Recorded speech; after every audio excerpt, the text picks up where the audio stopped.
Hey everybody, I don't know if you can see that well. Right behind me is a tree that fell in my front yard. And I was explaining to my sons that when a tree falls, and this is a limb way up high that was rotten, you couldn't really tell it was going to fall until it fell. And we've been looking at that tree for a long time because we know that the top of it has been broken off. So you couldn't tell when it would fall. In other words, you can't predict when something will happen, but sometimes you can.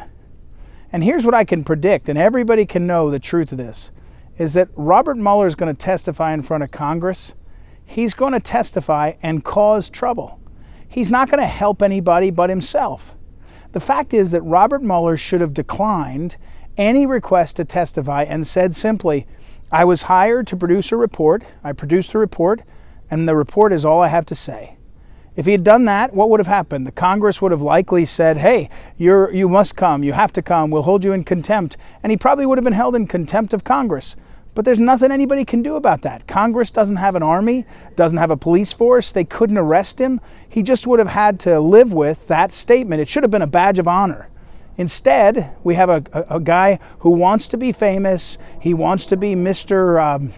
Upright, and so he's going to appear before Congress, and he's going to make a mess for the American people.